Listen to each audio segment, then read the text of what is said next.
지금 당장 냉장고에 있는 무김치를 꺼내 드시려 했다면 멈추십시오. 당신이 건강을 위해 먹은 그 무 한 조각이 오늘 밤 당신의 콩팥을 망가뜨리는 날카로운 칼날이 될 수도 있습니다.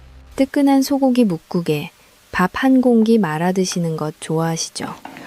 아삭아삭한 깍두기 하나면 입맛 없던 어르신들도 밥 한 그릇 뚝딱 비우십니다. 이렇게 우리 식탁에서 절대 빠질 수 없는 국민 반찬이자 천연 소화제로 불리는 고마운 식재료, 바로 무입니다. 그런데 여러분 그거 아십니까? 지금 이 순간에도 맛있게 드신 그 무 반찬 때문에 여러분의 콩팥이 소리 없이 망가지고 있을 수 있다는 충격적인 사실을 말입니다. 아마 많은 분이 무는 소화도 잘 되고 독소도 빼준다는데 무슨 소리야 라고 생각하실 겁니다. 하지만 이것은 반은 맞고 반은 틀린 위험한 생각입니다. 무 자체는 훌륭한 보약이지만 여러분이 무심코 곁들인 이 반찬 하나가 섞이는 순간 무는 콩팥을 공격하는 독성 물질로 돌변합니다. 실제로 제가 만난 60대 환자분은 평생 건강을 위해 무 요리를 즐겨 드셨지만 엉뚱하게도 신장 기능 수치가 뚝 떨어져서 병원을 찾아오셨습니다. 원인은 바로 매일 식사 때마다 습관처럼 함께 먹었던 특정 음식 때문이었습니다. 저도 그분의 식단을 보고 깜짝 놀랐습니다. 누구나 냉장고에 하나쯤은 가지고 있고 고기를 먹을 때면 바늘과 실처럼 당연하게 함께 먹는 음식이었기 때문입니다. 어쩌면 여러분도 오늘 저녁 식탁 위에 이 죽음의 조합을 올려놓으셨을지도 모릅니다. 이 영상을 보시는 여러분만큼은 그런 억울한 일을 당하지 않으셨으면 좋겠습니다. 그래서 오늘 영상에서는 의사들도 도시락 싸들고 다니며 말리는 무와 최악의 궁합 4가지를 낱낱이 밝혀드리겠습니다. 그리고 반대로 이미 망가진 콩팥 세포도 되살리는 기적의 무섭취법과 찰떡궁합 음식 4가지도 선물처럼 준비했습니다. 딱 5분만 투자하세요. 평생 투석기 없이 건강하게 살 수 있는 비결을 얻어가실 수 있습니다. 오늘 영상을 끝까지 보시면 다음 3가지 핵심 정보를 확실하게 얻어가실 수 있습니다. 첫째, 의사들도 절대 함께 먹지 않는 무와 최악의 상극 음식 4가지를 명확하게 밝혀드립니다. 둘째, 이미 약해진 콩팥도 되살리는 기적의 무 섭취법과 찰떡 궁합 음식 4가지를 공개합니다. 셋째, 70대 어르신들도 소화 걱정 없이 영양을 200% 흡수할 수 있는 최고의 조리법까지 모두 알려드리겠습니다. 자, 그럼 내 콩팥을 조용히 병들게 했던 첫 번째 범인부터 바로 검거해 보겠습니다. 자, 본격적인 내용에 앞서 한 가지 오해를 풀고 가겠습니다. 많은 분이 몸에 좋은 것끼리 같이 먹으면 효과가 2배가 되겠지 라고 생각하십니다. 하지만 우리 위장은 거대한 화학 공장과 같습니다. 무 속에는 아스코르비나아제 같은 강력한 효소들이 들어있는데 이것이 특정 음식과 만나면 영양소를 파괴하는 전쟁터로 변합니다. 특히 나이가 들수록 해독 능력이 떨어지기 때문에 젊었을 때는 괜찮았던 음식 조합도 60대 이후에는 치명적인 독이 되어 혈관을 막고 콩팥의 돌을 만들 수 있습니다. 그렇다면 과연 무엇을 피해야 할까요? 지금 바로 확인해 보겠습니다. 우리가 매일 먹는 밥과 반찬들은 위장이라는 거대한 반응 탱크 속에서 서로 섞이고 반죽되면서 끊임없이 화학 반응을 일으킵니다. 젊을 때는 이 공장의 처리 능력이 아주 좋아서 웬만큼 나쁜 조합이 들어와도 억지로 분해해서 밖으로 내보낼 수 있었습니다. 하지만 나이가 들면 상황이 완전히 달라집니다. 60대가 넘어가면 위산 분비량이 젊을 때의 절반 수준으로 급격히 줄어들고 소화효소의 활동성도 현저하게 떨어집니다. 마치 수십 년을 쉴 새 없이 돌아가 낡은 기계처럼 삐걱거리기 시작하는 거죠. 이런 상태에서 서로 성질이 맞지 않는 2가지 음식이 동시에 들어오면 위장은 처리를 포기해 버립니다. 소화되지 못한 음식물들은 뱃속에서 썩어가며 독소를 뿜거나 돌처럼 딱딱하게 굳어서 혈관을 막고 장기를 공격하는 흉기로 돌변합니다. 특히 콩팥은 우리 몸의 정수기 필터와 같은 역할을 하는데 위장에서 제대로 처리되지 못한 독소들이 혈액을 타고 콩팥으로 몰려들면 여과장치인 사구체가 막히고 손상됩니다. 한번 망가진 콩팥세포는 다시는 재생되지 않기 때문에 애초에 독소가 생기지 않도록 입에 들어가는 조합부터 철저하게 관리해야 합니다. 여러분, 잠깐만요.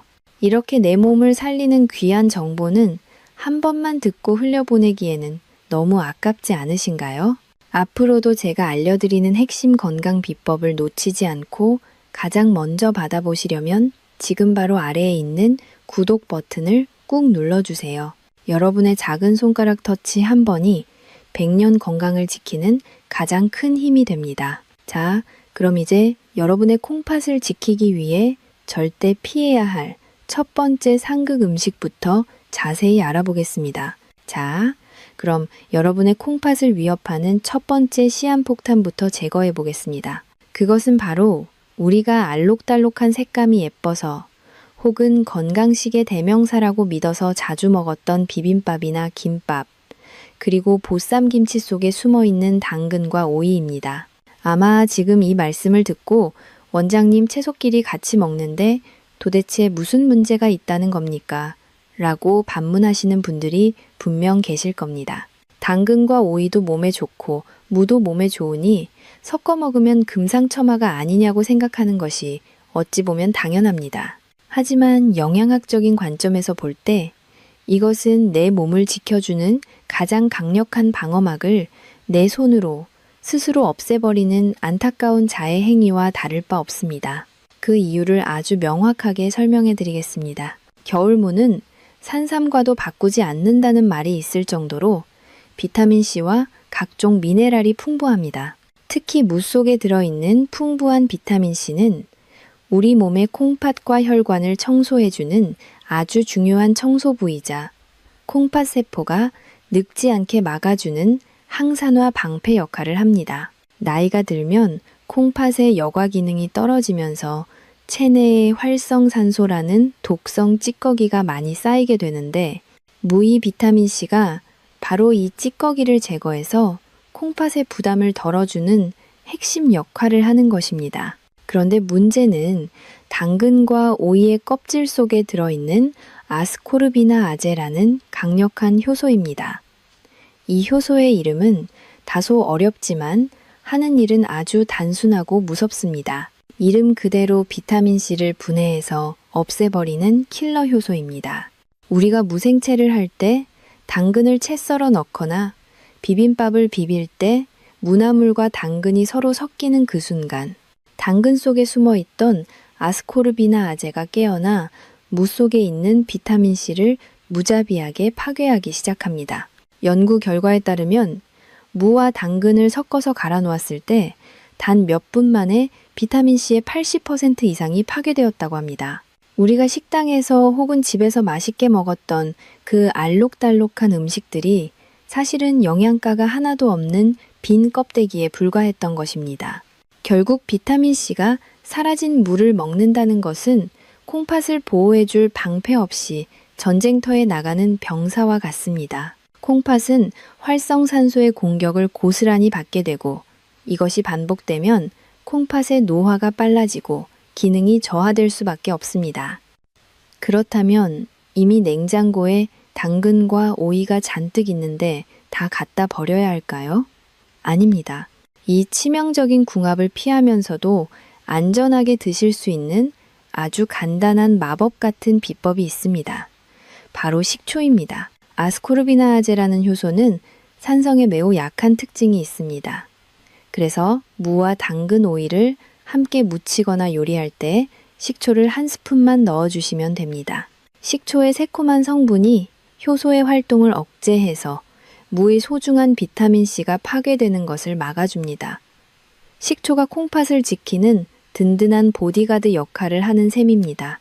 만약 식초의 신맛이 싫으신 분들은 가열조리법을 사용하시면 됩니다. 아스코르비나아제는 열에도 약하기 때문에 당근을 미리 기름에 살짝 볶아서 익힌 다음에 무와 섞으시면 효소가 힘을 쓰지 못합니다. 특히 김밥을 싸실 때 당근을 생으로 넣지 마시고 꼭 팬에 볶아서 넣으십시오. 그것이 우리 가족의 콩팥 건강을 지키는 작은 지혜입니다. 보쌈을 드실 때도 마찬가지입니다. 무김치 속에 당근이나 오이가 섞여 있다면 가급적 골라내고 드시는 것이 좋습니다. 사소해 보이지만 이런 작은 습관들이 모여서 10년 뒤 여러분의 콩팥 수명을 결정짓습니다. 밥상 위의 색깔을 맞추는 것보다 더 중요한 것은 내 몸속 장기들의 평화를 지키는 것입니다. 자, 그렇다면 당근과 오이보다 더 심각하고 어쩌면 돈 낭비, 건강 낭비의 끝판왕이라고 불리는 두 번째 상극 음식은 과연 무엇일까요? 이것은 정말 억울해서 땅을 치고 통곡할 노릇입니다. 바로 공개하겠습니다. 자, 앞서 말씀드린 당근과 오이는 그나마 영양소가 파괴되는 정도이니 조금은 다행이라고 위안을 삼을 수도 있습니다. 하지만 지금부터 말씀드릴 두 번째 상극 음식은 그 차원이 완전히 다릅니다. 이것은 단순히 비타민 몇 개가 사라지는 것을 넘어서 여러분의 지갑을 털어가고 심지어 믿었던 건강마저 배신하게 만드는 그야말로 억울함의 결정체이기 때문입니다. 바로 대한민국 어르신들이 가장 사랑하고 명절마다 자식들에게 선물로 가장 많이 받는 보약 중에 보약 인삼과 각종 한약입니다. 아마 어릴 적에 어르신들로부터 한약 먹을 때 물을 먹으면 머리카락이 하얗게 샌다는 무시무시한 이야기를 들어보신 적이 있으실 겁니다. 많은 분이 이것을 단순히 어린아이들이 물을 안 먹을까봐 지어낸 미신이라고 생각하시지만 사실 이 말에는 아주 중요한 의학적 경고가 담겨 있습니다. 한약재 중에서 피를 맑게 하고 콩팥 기운을 북돋워주는 숙지황이라는 약재가 있습니다. 이 숙지황이 무와 만나면 그 약효가 완전히 사라지는 것을 빗대어 머리가 샌다고 표현한 것입니다. 즉, 무와 보약이 만나면 아무런 효과를 보지 못한다는 선조들의 지혜가 담긴 경고였던 것입니다. 제가 실제로 진료실에서 만났던 70이 세희 선생님의 기가 막힌 사연을 들려드리면 아마 무릎을 탁 치며 깊이 공감하실 겁니다. 이 선생님은 평생을 교육계에 몸담으시다 은퇴하신 아주 점잖고 깐깐한 분이셨는데 어느 날 얼굴이 흑빛이 되어 저를 찾아오셨습니다.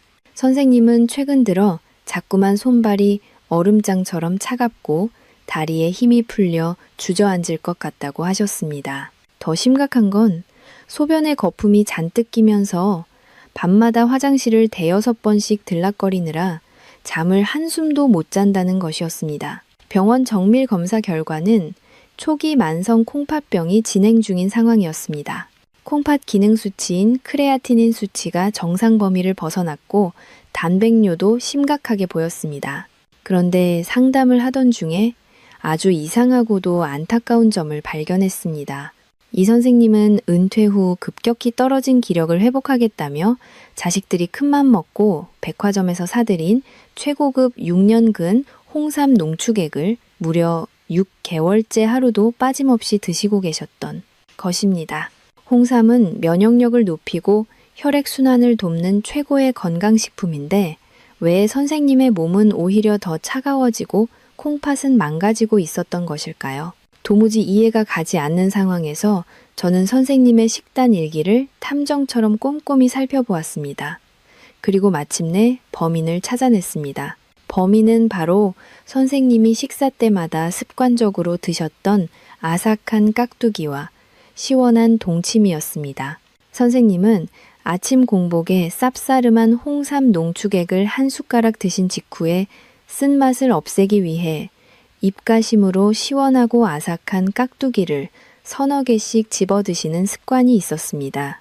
그리고 저녁에는 고구마나 떡을 드시면서 소화가 잘 되라고 동치미 국물을 한 사발씩 들이키셨습니다. 바로 이 습관이 수백만 원 어치의 비싼 홍삼을 맹물로 만들고 오히려 콩팥을 병들게 한 주범이었습니다. 한의학적으로 볼 때 인삼과 홍삼은 대표적인 보기약재입니다. 즉 땅의 기운을 받아 몸속의 에너지를 위로 끌어올리고 몸을 따뜻하게 데워주는 역할을 합니다. 반면에 무는 하기식품의 대명사입니다. 꽉 막힌 속을 뚫어주고 기운을 아래로 깎아내려 밖으로 배출시키는 성질이 아주 강합니다. 창과 방패처럼 성질이 정반대인 두 음식이 뱃속에서 만났으니 무슨 일이 벌어졌겠습니까? 인삼이 낑낑대며 귀한 에너지를 채워 넣으려고 하면 무가 가차없이 그 기운을 깎아내려 소변과 대변으로 내보내버린 것입니다. 마치 한겨울에 난로를 피워놓고 창문을 활짝 열어놓은 꼴이나 마찬가지입니다. 또한 영양학적으로도 무의 섬유질은 위장 통과 속도가 매우 빠릅니다. 홍삼의 사포닌 성분이 장내 미생물에 의해 분해되어 우리 몸에 흡수되려면 충분한 시간이 필요한데 무가 홍삼을 끌어안고 순식간에 장을 통과해버리니 몸에 흡수될 시간이 전혀 없었던 것입니다. 말 그대로 비싼 똥을 만드는 셈이 된 것이죠. 더 심각한 문제는 콩팥에서 일어났습니다. 인삼의 약효 성분과 무의 소화 효소가 위장에서 충돌하면서 서로 엉겨붙어 흡수되지 않는 거대 분자 찌꺼기가 되어버렸습니다. 우리 몸은 이것을 영양분이 아니라 빨리 처리해야 할 노폐물로 인식합니다. 결국 콩팥은 가뜩이나 기능이 떨어져 힘겨운 상태인데 주인님이 비싼 돈 주고 먹은 이 덩어리들을 걸러내느라 쉴 새 없이 과로를 해야 했습니다. 이 선생님이 느끼셨던 극심한 피로감과 단백뇨는 콩팥이 제발 좀 살려달라고 보내는 비명소리였던 것입니다. 제가 이 사실을 하나하나 설명해 드리자 선생님은 허탈한 표정으로 한동안 말을 잇지 못하셨습니다. 자식들이 뼈 빠지게 벌어서 사준 약을 내 무식한 식습관 때문에 독으로 만들었다니 내가 내 몸을 망쳤구먼 하시며 끝내 눈시울을 붉히셨습니다. 저는 선생님께 당장 무김치와 동치미를 끊으라고 처방했습니다. 그리고 홍삼이나 한약을 드실 때는 약효가 충분히 흡수될 수 있도록 최소한 2시간에서 3시간의 간격을 두고 무요리를 드시라고 신신당부했습니다. 그리고 3개월 뒤 다시 병원을 찾으신 선생님의 얼굴에는 놀랍게도 붉은 혈색이 돌아와 있었습니다. 콩팥 수치도 눈에 띄게 안정을 찾았고 무엇보다 손발이 따뜻해지고 밤에 화장실을 가는 횟수가 확 줄어들어 이제야 살 것 같다고 환하게 웃으셨습니다. 여러분 혹시 여러분의 냉장고에도 자녀분들이 사주신 귀한 보약이나 홍삼이 들어있습니까? 그리고 그 바로 옆 칸에 깍두기나 총각김치가 나란히 놓여 있지는 않습니까? 만약 그렇다면 지금 당장 그 둘의 거리를 견우와 직녀처럼 멀리 떼어 놓으십시오. 그것이 돈을 버는 길이고 콩팥을 살리는 지름길입니다. 건강은 무엇을 먹느냐보다 어떻게 먹느냐가 훨씬 중요합니다. 자, 그럼 이제 3번째적으로 넘어가겠습니다. 이것은 앞서 말씀드린 2가지보다 훨씬 더 은밀하고 교묘하게 우리 몸을 공격합니다. 특히 여성분들의 갑상선을 노리고 콩팥까지 도미노처럼 무너뜨리는 무서운 녀석입니다. 겨울철 따뜻한 이불 속에서 텔레비전을 보며 무심코 까먹는 이것, 바로 귤입니다. 자, 지금까지 우리는 당근과 오이로 인한 영양소 파괴, 그리고 인삼과 무의 잘못된 만남으로 인한 금전적, 건강적 손실에 대해 깊이 있게 알아보았습니다. 아마 여기까지 들으신 분들은 나는 인삼도 안 먹고 당근도 잘 안 먹으니 괜찮겠지 하고 안심하실 수도 있습니다. 하지만 지금부터 말씀드릴 3번째와 4번째 상극 음식은 그 누구도 피할 수 없는 함정입니다.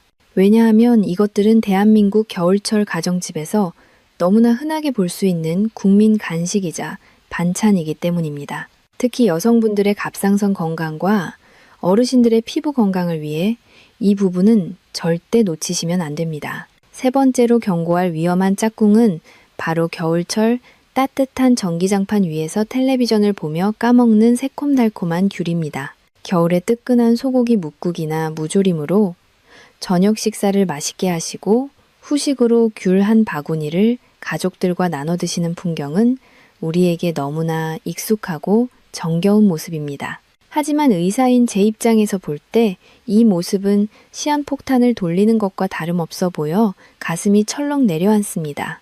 특히 평소에 갑상선 기능이 약하거나 콩팥이 안 좋은 분들에게는 이 사소한 습관이 치명적인 결과를 초래할 수 있습니다.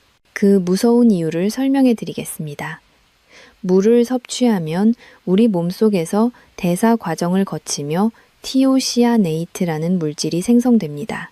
이 물질은 평소에는 큰 문제가 되지 않지만 귤이나 오렌지 같은 감귤류 과일의 풍부한 플라보노이드 성분과 만나면 갑상선 기능을 강력하게 억제하는 성질로 돌변합니다. 갑상선은 우리 몸의 보일러와 같아서 호르몬을 분비해 체온을 유지하고 신진대사를 조절하는 아주 중요한 기관입니다. 그런데 무와 귤이 만나 갑상선을 공격하면 갑상선 비대증이 생기거나 기능 저하증이 올 수 있습니다. 문제는 여기서 끝이 아닙니다.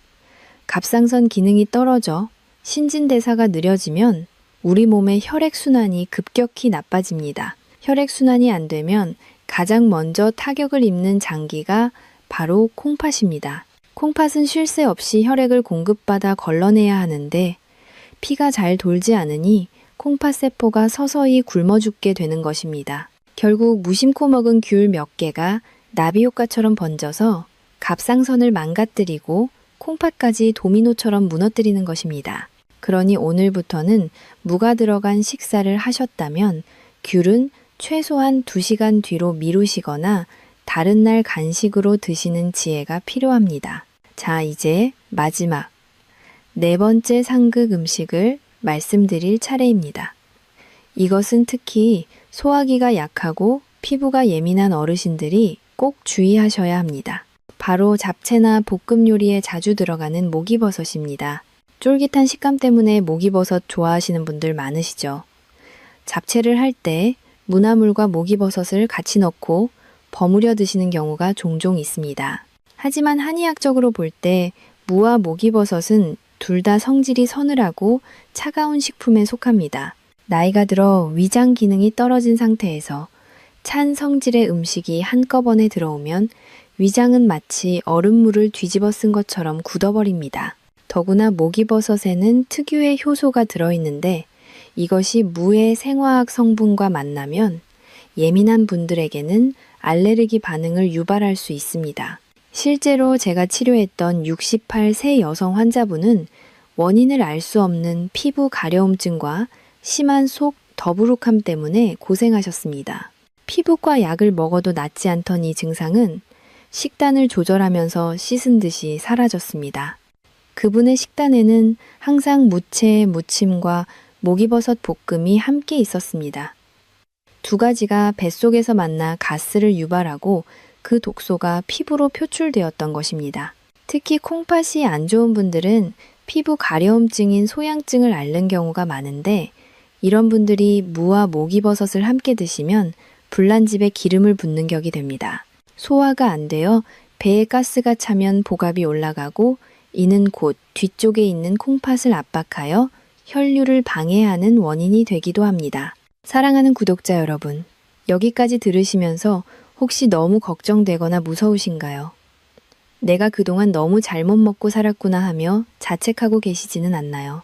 절대 그러실 필요 없습니다. 지금이라도 알게 된 것이 천만다행이고 큰 축복입니다. 오늘 이 영상을 보신 여러분은 이제 남은 인생 동안 이 위험한 질환들을 피해갈 수 있는 보물지도를 손에 넣으신 겁니다.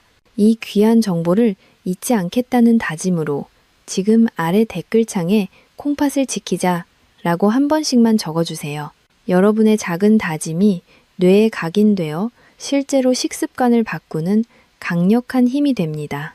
그리고 아직 구독을 안 누르신 분이 계시다면 지금 바로 구독 버튼을 꾹 눌러주세요.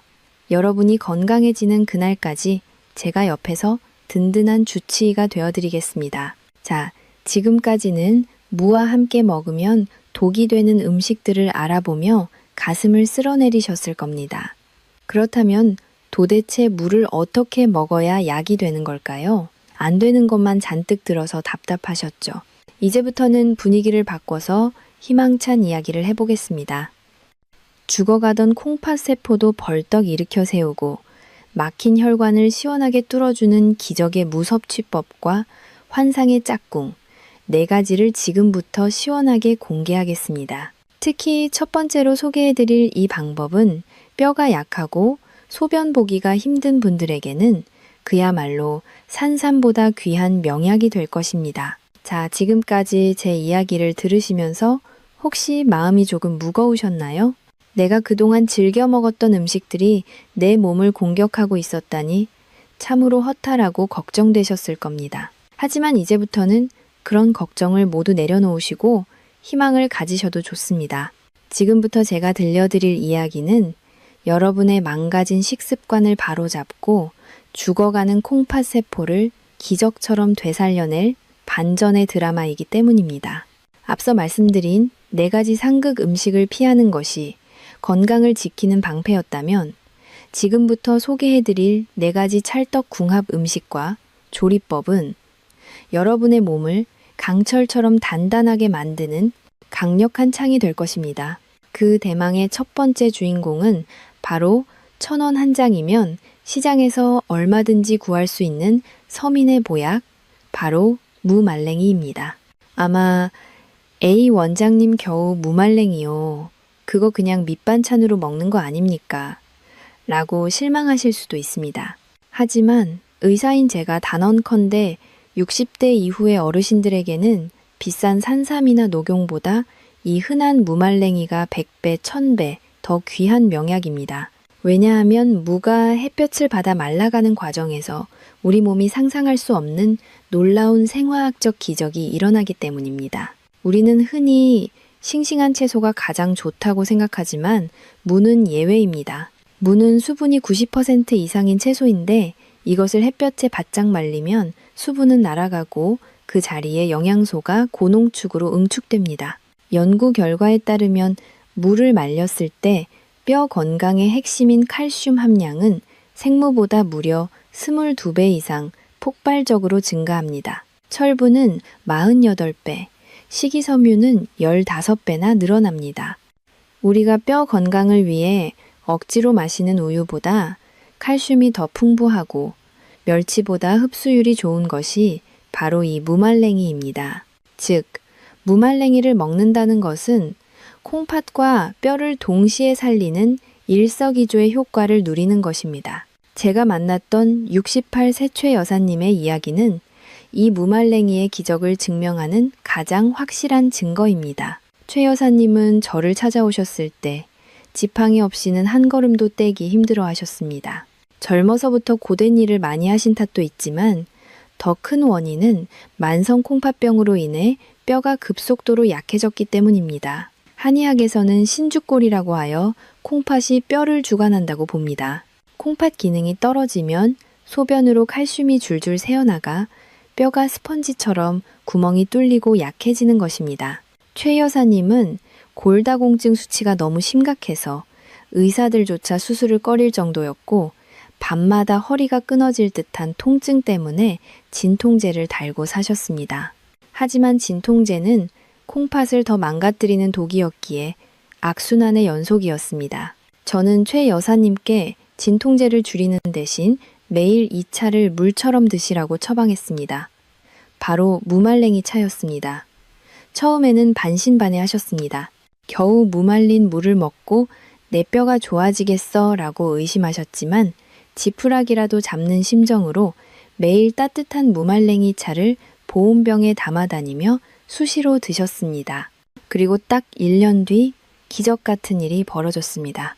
정기검진을 받으러 오신 최 여사님이 지팡이를 접어서 가방에 넣고 제 진료실로 성큼성큼 걸어 들어오신 것입니다. 골밀도 검사 결과 구멍이 숭숭 뚫려 있던 뼈 사이사이가 눈에 띄게 채워져 있었고 무엇보다 콩팥 여과율 수치가 아주 안정적으로 유지되고 있었습니다. 할머니는 제 손을 잡고 눈물을 글썽이며 말씀하셨습니다. 원장님, 이제는 허리가 하나도 안 아파요. 밤에 잠도 잘 자고 시장도 혼자 다녀올 수 있게 되었어요. 라고요. 1,000원짜리 무말랭이가 수백만 원짜리 치료보다 더 위대한 결과를 만들어낸 것입니다. 자, 그렇다면 이 기적의 무말랭이 차를 도대체 어떻게 만들어야 약효를 제대로 볼 수 있을까요? 그냥 말린 물을 물에 넣고 끓이면 될까요? 절대 아닙니다. 여기서 많은 분이 실수하십니다. 무말랭이의 약효를 극대화하고 콩팥에 부담을 주지 않으려면 반드시 거쳐야 할 핵심 과정이 하나 있습니다. 바로 코름 과정입니다. 프라이팬에 기름을 두르지 않고 말린 물을 약한 불에서 천천히 볶아주는 것을 낳는다고 합니다.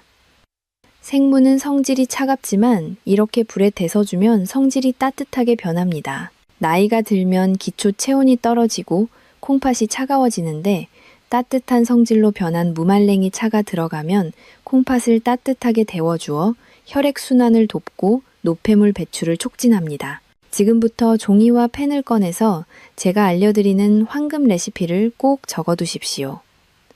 이것은 단순한 요리법이 아니라 여러분의 노년을 지켜줄 처방전입니다. 먼저 가을이나 겨울에 수확한 단단한 물을 손가락 굵기로 썰어서 햇볕이 잘 들고 바람이 통하는 곳에서 일주일 정도 바짝 말립니다. 요즘은 식품 건조기를 쓰셔도 되지만 비타민 D 합성을 위해서는 잠시라도 햇볕을 쐬어주는 것이 좋습니다. 잘 말린 무말랭이를 흐르는 물에 씻어 먼지를 제거한 뒤 물기를 꽉 짭니다. 그리고 달궈진 마른 팬에 넣고 약한 불에서 노릇노릇해질 때까지 볶아줍니다.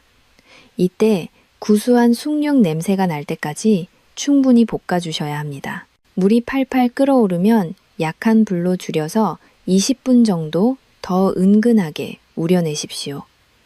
그러면 물 색깔이 보리차처럼 진한 황금색으로 변합니다. 바로 이 황금색 물이 뼈를 채우고 콩팥을 씻어내는 생명수입니다. 이 차는 카페인이 전혀 없어서 물 대신 수시로 마셔도 좋고 특히 식사 후에 드시면 천연 소화제 역할을 해서 속이 더부룩한 증상도 싹 사라집니다. 구수하고 달큰한 맛 때문에 아이들도 좋아하고 어르신들 입맛에도 딱 맞습니다. 최 여사님이 효과를 보셨던 비결 중 하나는 바로 꾸준함이었습니다.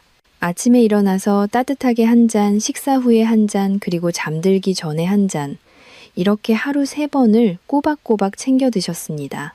특히 겨울철에는 콩팥이 추위에 약해져 기능이 더 떨어지기 쉬운데 따뜻한 무말랭이 차 한 잔이면 뱃속이 훈훈해지고 온몸의 긴장이 풀리는 것을 느끼실 수 있을 겁니다. 여러분, 비싼 영양제 살 돈으로 이번 주말 시장에 나가서 싱싱한 물을 한 다발 사오시는 건 어떨까요?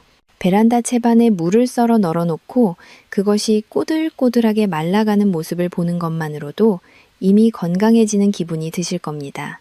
내 손으로 직접 만든 보약으로 내 몸을 돌보는 기쁨, 그 무엇과도 바꿀 수 없는 행복입니다. 자, 하지만 무말랭이 차만으로는 뭔가 조금 부족하다고 느끼시는 분들도 계실 겁니다. 뼈는 튼튼해졌는데 혈관에 낀 기름때는 어떻게 청소해야 할까 고민되시죠? 걱정하지 마십시오. 두 번째로 소개해드릴 짝꿍 음식은 바로 혈관 청소의 제왕이자 콩팥의 부담을 덜어주는 최고의 파트너입니다.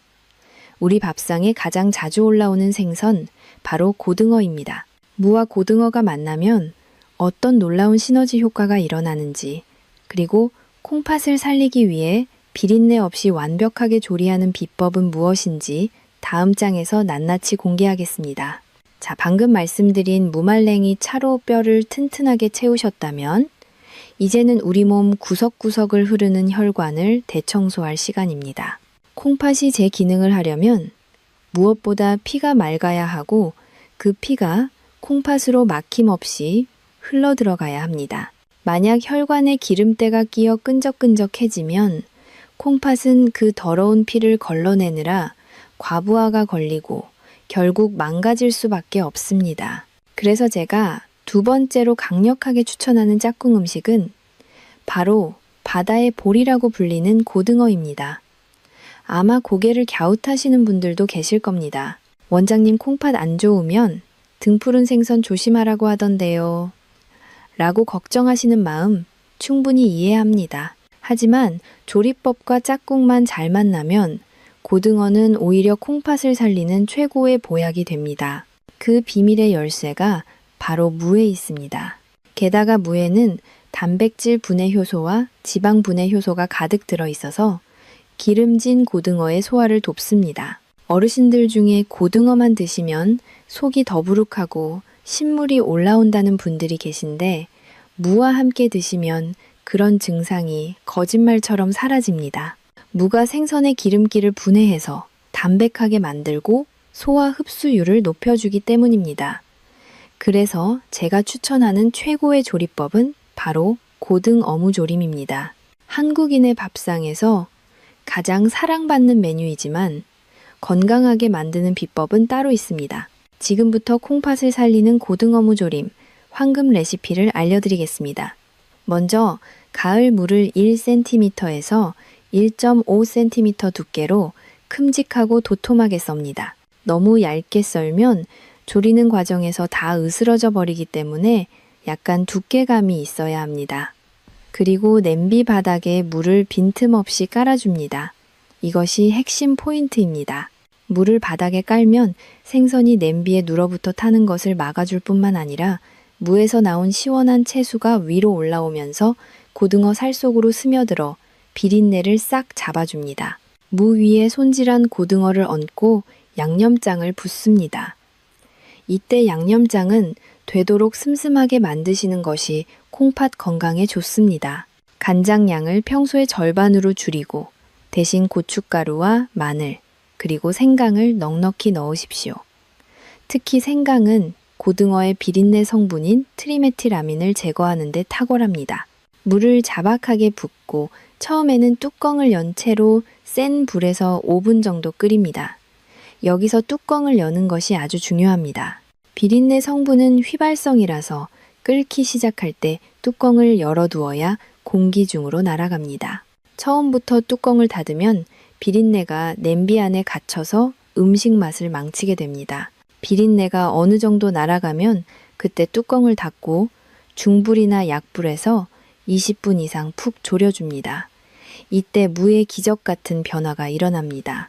무 속에 들어있는 매운맛 성분인 이소티오시아네이트는 열을 받으면 단맛을 내는 성분으로 변합니다. 푹 익은 무는 마치 배처럼 달콤하고 젤리처럼 부드러워져서 씹을 필요도 없이 목구멍으로 넘어갑니다. 이렇게 조리된 무는 고등어의 좋은 지방인 오메가3를 가득 머금고 있어서 영양 덩어리 그 자체입니다. 어르신들이 식사하실 때 먼저 푹 익은 무 한 조각을 드시고 그 다음에 고등어 살을 발라 드셔보세요. 무의 소화 효소가 위장을 미리 준비시켜 주어 생선 단백질이 들어왔을 때 즉각적으로 분해하고 흡수할 수 있게 도와줍니다. 이것이야말로 맛과 영양 그리고 소화까지 잡은 일석삼조의 건강 밥상입니다. 특히 입맛 없는 겨울철에 갓 지은 따뜻한 현미밥 위에 양념이 푹 뺀 말캉한 무조림 한 조각을 올려 드시면 없던 입맛도 되살아나고 콩팥도 춤을 추게 될 것입니다. 그런데 여기서 한 가지 주의하실 점이 있습니다. 아무리 좋은 고등어 조림이라도 국물까지 밥에 비벼 드시는 것은 피하셔야 합니다. 조림 국물에는 염분이 농축되어 있기 때문에 콩팥에 부담을 줄 수 있습니다. 건더기 위주로 드시는 것이 현명한 식사법입니다. 자, 이제 뼈와 혈관까지 튼튼하게 만들었습니다. 하지만 아직 하나가 남았습니다. 겨울철만 되면 콜록콜록 기침이 끊이지 않고 감기를 달고 사시는 분들을 위한 특급 처방이 필요합니다. 콩팥이 약하면 면역력이 떨어져 폐 건강까지 위협받기 쉽기 때문입니다. 그래서 준비한 세 번째와 네 번째 짝꿍은 바로 천연 감기약이자 우리 몸의 흡수율을 3배나 높여주는 마법의 재료들입니다. 냉장고에 있는 이것과 무가 만나면 병원 갈 일이 없어진다는 놀라운 조합을 바로 다음 장에서 공개하겠습니다. 자, 앞서 고등어 무조림으로 혈관 속 기름때를 말끔하게 씻어내셨다면 이제는 우리 몸의 숨통을 트이게 하고 면역력의 최전방을 지킬 차례입니다. 특히 겨울철만 되면 마른 기침을 달고 사시거나 가래가 끓어서 밤잠을 설치는 어르신들이 정말 많습니다. 그런데 여러분, 혹시 잦은 기침이 콩팥에도 큰 부담을 준다는 사실을 알고 계십니까? 기침을 심하게 하면 복압이 순간적으로 치솟으면서 콩팥을 쥐어짜는 듯한 압력을 가하게 됩니다. 콩팥이 약한 분들에게는 이 충격이 반복되는 것 자체가 콩팥 세포를 손상시키는 원인이 될 수 있습니다. 그래서 호흡기 건강을 지키는 것이 곧 콩팥을 보호하는 길입니다. 바로 이때 필요한 세 번째 짝꿍이 자연이 선물한 천연 항생제, 바로 꿀입니다. 무와 꿀이 만나면 병원 약보다 더 강력한 호흡기 치료제가 탄생합니다. 무 특유의 톡 쏘는 매운맛을 내는 시니그린 성분은 기관지 점막을 튼튼하게 하고 가래를 묽게 만들어 배출을 돕습니다. 여기에 강력한 살균 작용과 진정 작용을 하는 꿀이 더해지면 염증으로 부어오른 목을 가라앉히고 세균 번식을 막아줍니다. 옛날 궁중에서는 왕이 기침을 하면 무와 꿀을 재워 만든 차를 수시로 올렸다고 합니다. 그만큼 역사적으로 검증된 명약입니다. 지금부터 집에서 단돈 5,000원으로 만들 수 있는 기적의 무꿀청 레시피를 알려드리겠습니다. 먼저 깨끗이 씻은 무를 껍질째 깍두기 모양으로 작게 썹니다. 껍질에 비타민C가 알맹이보다 2배나 많기 때문에 절대 벗기시면 안 됩니다. 소독한 유리병에 썰어놓은 물을 넣고 무가 잠길 정도로 꿀을 붓습니다. 그리고 실온에서 딱 3일만 숙성시키면 됩니다. 정말 간단하죠? 3일이 지나면 무에서 수분이 빠져나와 쪼글쪼글해지고 꿀과 무즙이 섞여서 맑은 물처럼 변합니다. 이때 무건더기는 건져내어 장아찌로 드시고 남은 액기스를 냉장고에 보관하며 드시면 됩니다. 드시는 방법도 아주 중요합니다. 아침 저녁으로 따뜻한 물 1컵에 무꿀청을 2스푼 타서 차로 드십시오. 목이 칼칼할 때마다 한 잔씩 마시면 목구멍에 끼어있던 끈적한 가래가 싹 녹아내리고 기침이 거짓말처럼 잦아드는 것을 경험하실 겁니다. 특히 당뇨가 있어서 꿀이 걱정되시는 분들은 꿀의 양을 조금 줄이시고 대신 배를 갈아 넣으셔도 좋습니다. 배에 루테올린 성분이 더해지면 기관지 확장 효과까지 얻을 수 있어 일석이조입니다. 자, 이제 대망의 마지막 4번째 짝꿍을 소개할 차례입니다. 이것은 무가 가진 영양소를 우리 몸에 100% 아니 200% 흡수시키기 위해 반드시 필요한 열쇠와 같은 존재입니다. 바로 한국인의 밥상에서 빠질 수 없는 고소함의 대명사 들기름입니다. 만약 무를 그냥 물에 삶거나 생으로만 드신다면 이 귀한 지용성 비타민들은 흡수되지 못하고 그대로 배출되어 버립니다. 너무 아깝지 않습니까? 이때 식물성 오메가3가 풍부한 들기름을 만나면 흡수율이 무려 3배 이상 폭발적으로 증가합니다. 게다가 들기름은 헬리코박터균을 억제하고 위장 점막을 보호하는 효과까지 있어서 소화력이 약한 어르신들에게는 최고의 기름입니다. 그렇다면 무와 들기름으로 만들 수 있는 최고의 보양식은 무엇일까요? 바로 입안에서 사르르 녹는 무나물 볶음입니다. 무나물은 너무 흔한 반찬이라 소홀히 여기기 쉽지만 제대로 만들면 소고기보다 귀한 반찬이 됩니다. 제가 알려드리는 무나물 비법은 물 없이 오직 무의 수분으로만 볶아내는 것입니다. 먼저 무를 결대로 채 썹니다. 결대로 썰어야 볶을 때 부서지지 않습니다. 달궈진 팬에 들기름을 넉넉히 두르고 채 썬 무를 넣습니다. 그리고 다진 마늘을 조금 넣고 소금으로만 간을 합니다. 여기서 가장 중요한 포인트는 약한 불에서 뚜껑을 덮고 익히는 것입니다.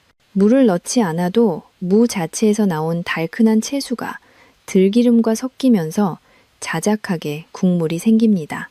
무가 투명해지고 젓가락으로 눌렀을 때 푹 들어갈 정도로 부드럽게 익혀야 합니다. 이렇게 만든 무나물은 씹을 필요도 없이 술술 넘어갑니다.